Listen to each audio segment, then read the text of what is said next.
Channel. Hey, mothers, there's tons of ways to be able to afford your children, okay? Don't let anyone ever tell you that you shouldn't have kids. I had some comment on one of my channels I had left in my community saying, because you think that you're done with your kids by 18, you shouldn't breed. I'm like, you're an idiot. You're an idiot. I actually live with my kids right now. Um, just because it's like a business transaction because my kids are adults. So, your kids are on their own at 18. You are not responsible for another adult at all. So, when they are your own kids though, they're obviously you care about your family, right? You're not going to be like, "Oh, you're 18 and we don't care about you anymore," right? That's a whole different scenario. So, um, so don't ever feel like you should sacrifice your kids with abortion or having a bunch of kids over money. Money is something that comes and goes. It has wings. You can find a way to make money, but you cannot have kids, any more kids once you're a certain age. I'm at the age that at 53, last period so far, that's it, right? So I cannot have kids anymore. And I had as many kids as I could, and I have no regrets, none at all. I did not waste my life. So someone asked me recently, it was Kevin Leandro, in an email. He's like, I was nominated on a budget and I managed $40 million for the budget. And he's like, what have you done? And I'm like, I became a wife and a mother. That's what I did. What did you do again? Okay, so Mother's Day is coming up, and being a mother is the highest calling a woman can have. So there is no shame in being a mother. I used to go to Cap, New Hampshire, and get fuel assistance. And on the paperwork, it would say, what do you do for a living? And I would be like, I'm a homemaker. And they would, a couple times I had a little snarky comments about it, like, what? No, no, like, what do you do for work? And I'm like, I'm a mother, so I stay home with my kids.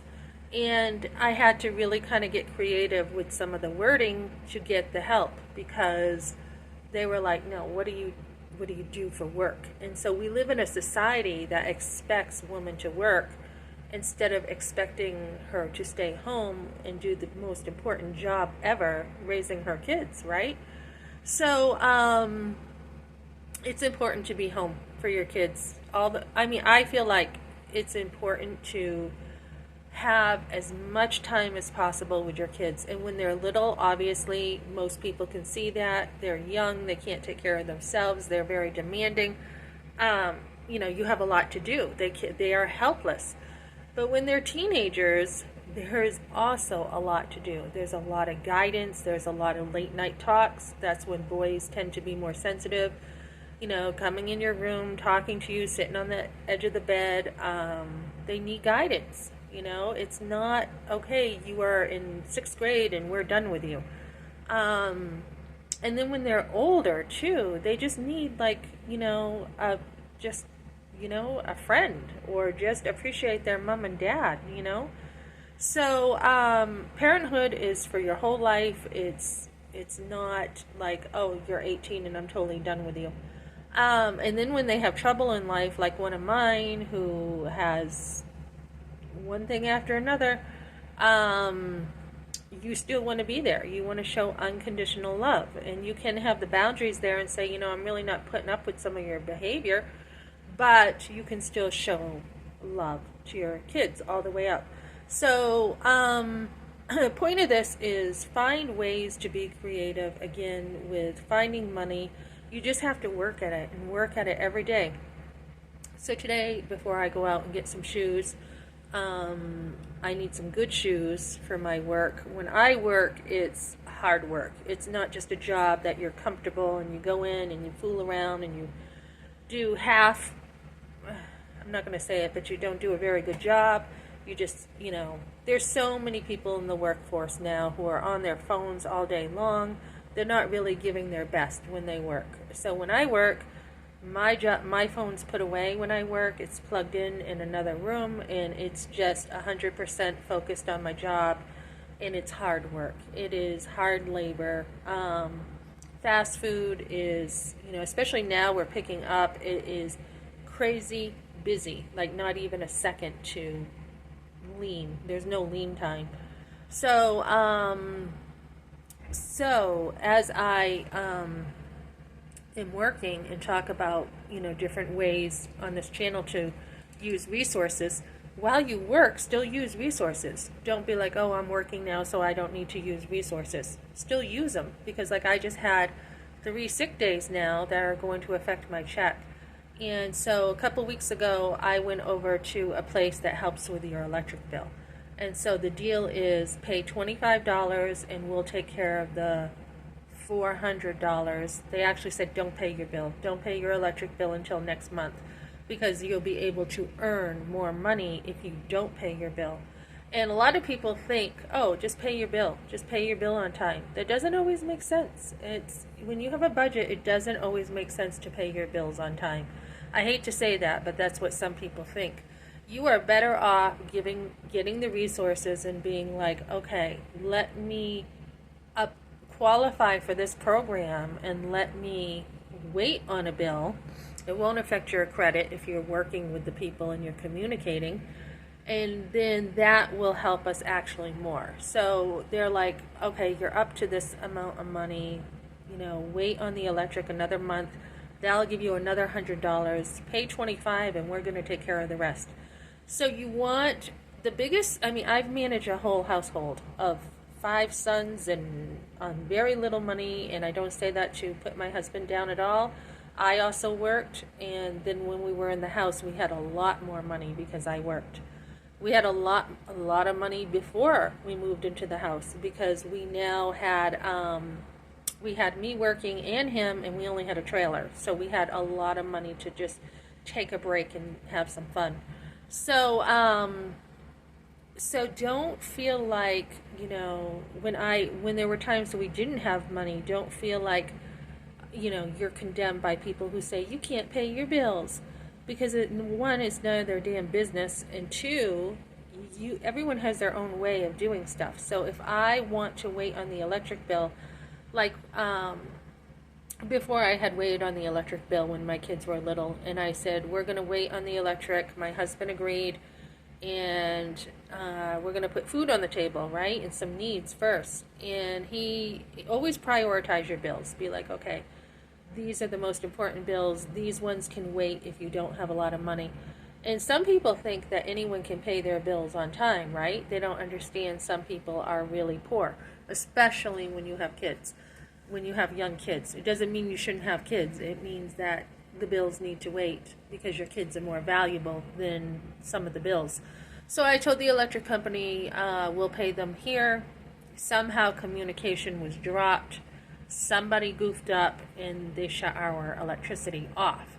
And we did have a high bill. We had a very high bill because I kept putting it off, and they kept waiting because they knew that we had young kids. And it's fine. We had a high bill too in that trailer. I don't know why, but we did. Sometimes trailers are higher.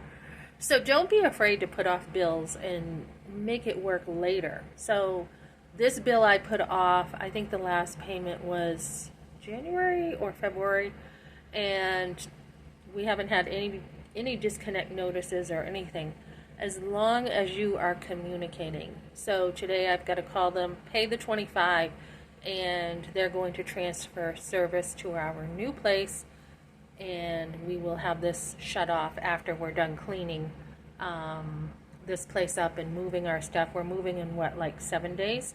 So it's going to get all, everything, we're moving everything, and then we have to clean everything.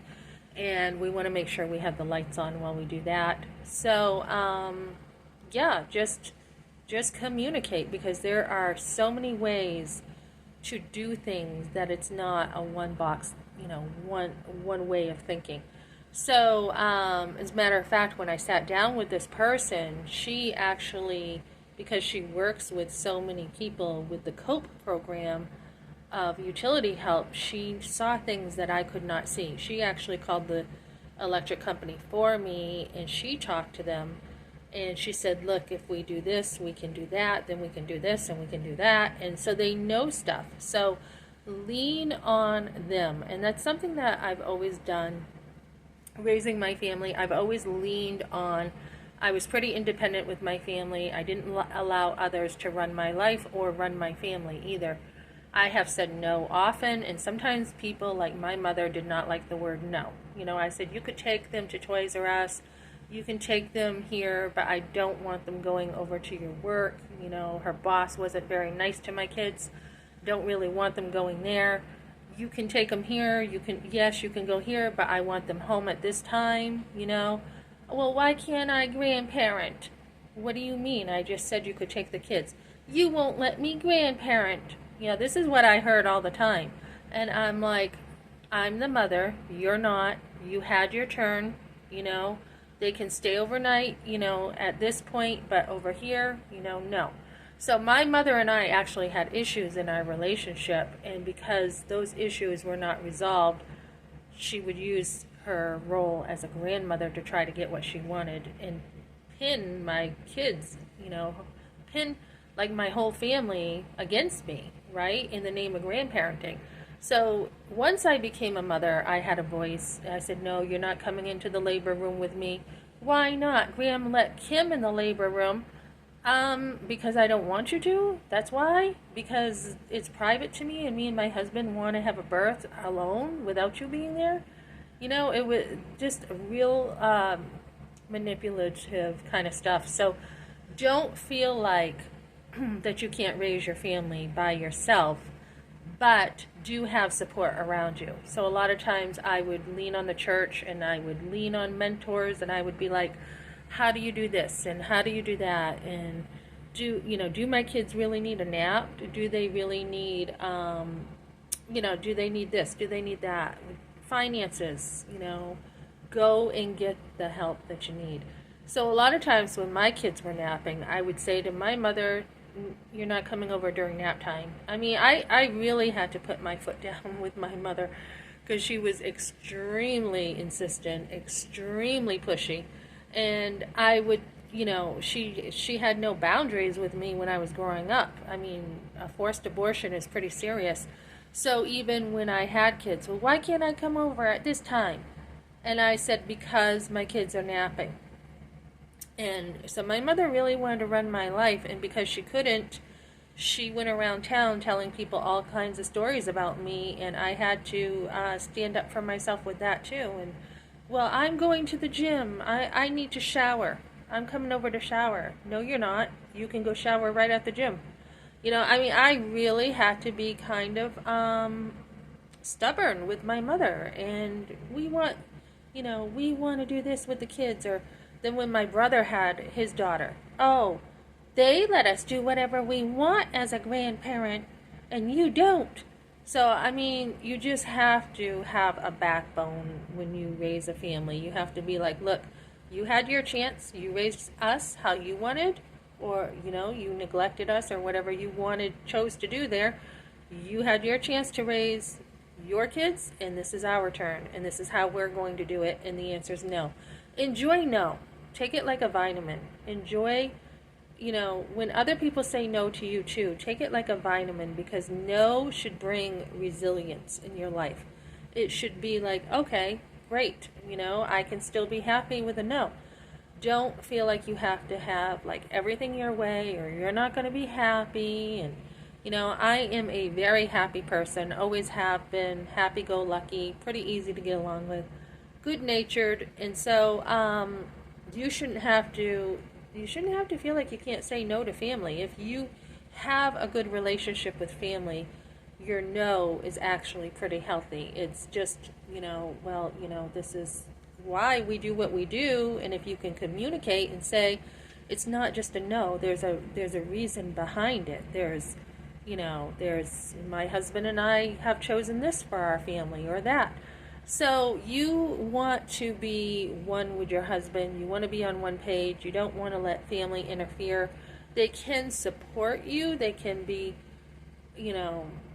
there for you, but they can't run your life. It's just not how it works. Like, I mean, I had to put my foot down with a lot, you know. No, my son's not having hard candy at, what was it, 2, 3 years old? He will choke. He's fine. They gave him candy anyways. This is my in-laws. What's he do? He starts choking. Who's got to deal with it? Me.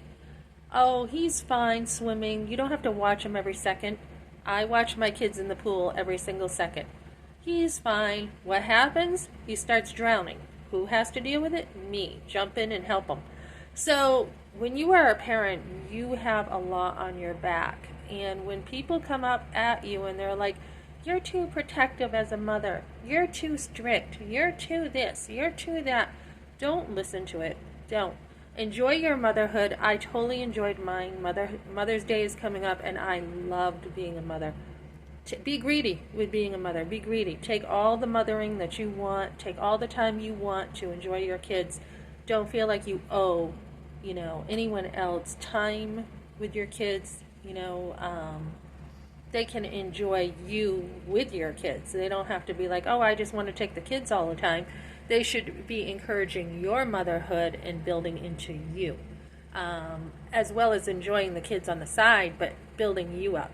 So, same with money. Don't worry about what other people say about money. It's your own damn money, basically. It's nobody else's business what you do with your money. And it's also between you and your husband. It's not other people's business. So that's what I got for now, guys. Thanks for joining me.